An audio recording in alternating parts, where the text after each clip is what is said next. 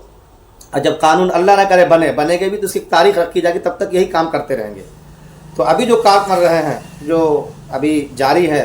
قوانین مجریہ جس کو کہتے ہیں، اس کے لحاظ سے کرنا یہ ہے کہ ہم اور آپ وہاں جائیں،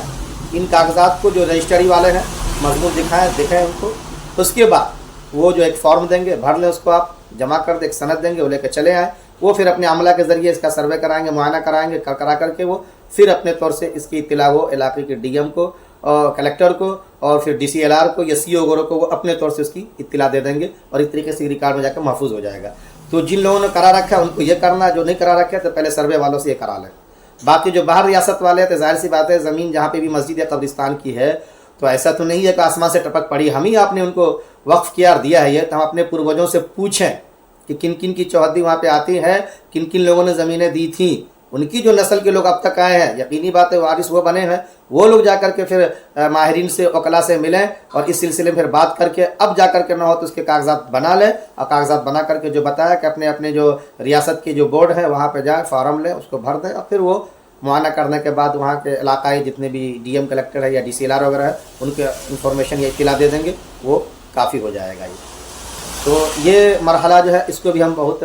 کہہ لیجیے کہ سنجیدگی سے لیں اور کریں ہم۔ باقی رہ گیا یہ کہ ذمہ داران نے جو اپنی طور سے جو کوششیں کی ہیں وہ قابل قدر ہے، یقینی بات ہے، ہم سب کو چاہیے کہ ہم مل جل کر کے اس مسئلے کو سمجھیں، اس میں کسی دیوبندی بریلوی شیعہ سنی کو لے کر کے کوئی ایسی باتیں نہ کرے کہ ہمارے لیے اپنے ہاتھوں قبر کھودنے کے مترادف ہو جائے۔ سننے میں یہ بھی ہے کہ 200 فلاں قسم کے علماء نے لکھ کے دیا دستخط کر کے کہ نہیں یہ قانون بننی چاہیے، اس کو لانا چاہیے، ان کو لگتا ہوگا شاید کہ جو لوگ اس کے خلاف شور مچا رہے ہیں ان کے پاس زیادہ پراپرٹی ہے تو چلو انہی کی چھینے گی، ایسا نہیں ہے۔ راحت اندرو نے کہا نا کہ لگے گی آگ تو آئیں گے سبھی زد میں، یہاں پہ صرف ہمارا مکان تھوڑی ہے، تو میرے بھائی ایسا نہ کریں آپ، ابھی بھی وقت ہے، مل جل کر کے بیٹھیں آپ، سرکار کو ایک طریقے سے انتباہ دے کہ نہیں یہ غلط ہونے جا رہا ہے، یہ صحیح نہیں ہے، کیونکہ درگاہوں کے احاطوں پہ زیادہ تر بسائے گئے ہیں لوگوں کو، ان بیچاروں کا عالم کیا ہوگا، اور جب ان کی آج ہم مجاز پرسی نہیں کریں گے تو ان کی آہوں کا عالم کیا ہوگا، اور یہ کہاں تک ہمیں لے جائیں گی، ان کو ذرا دور تک سمجھنے کی ہم کوشش کریں۔ باقی جو ریاستیں ہیں جہاں جہاں پہ لوگ سیکولر کہلاتے ہیں، نتیش ہوں، چندرا بابو نائیڈو ہوں، ان سے پھر سے ملا جائے، انہیں پھر سے کہا جائے، تحریری طور پہ ان سے کہا جائے، وہ کیا کچھ بولتے ہیں ان کو ریکارڈ کر لیا جائے، تاکہ آئندہ الیکشن میں کم سے کم ہم ان سے حساب کتاب کر سکے، برابر سرابر کا معاملہ دو بدوں کا ذرا سے لیول پہ آ کے کرنے کی کوشش کرنی چاہیے ہمارا آپ کو۔ انشاءاللہ العزیز اللہ تعالیٰ کوئی نہ کوئی خیر کا راستہ یہاں سے ضرور نکالے گا۔ وَأَلَّيْسَ لِلْإِنسَانِ إِلَّا مَا سَعَىٰ، انسان کوشش کرے اور اس کا نتیجہ اس کو نہ ملے، یہ ہو نہیں سکتا ہے۔ إِنَّ مَعَ الْيُسْرِ يُسْرًا فَإِنَّ مَعَ الْعُسْرِ يُسْرًا، دو تنگیاں اگر کہہ لیجئے کہ تنگیاں اگر ایک آئے تو آسانیاں دو اللہ تعالیٰ نے ہمارے لیے مقدر کر ہی رکھا ہے۔ تو شہریت کا پریشانی والا معاملہ ہے چاہے وقت والا ہے، ہم کوشش تو کریں، آسانیاں اللہ تبارک و تعالیٰ نے دو کی جگہ پہ ہمارے لیے 4 مقرر کر رکھے ہوں گے۔ جزاکم اللہ خیرہ، شکراً جزیلا۔ ان باتوں کو زیادہ سے زیادہ عام کریں۔ ایک دوست نے بلکہ کئی ایک نے لکھا کہ مفتی صاحب یہ نہیں بولتے کہ چینل کو سبسکرائب کر رہے ہیں، اس کو شیئر کر دیا کریں، تو وہ بہرحال آپ لوگ دیکھ لیں، سبسکرائب کریں تاکہ بر وقت معلوماتی باتیں آپ تک پہنچ سکے، اس کا فائدہ یہ ہوتا ہے تو اس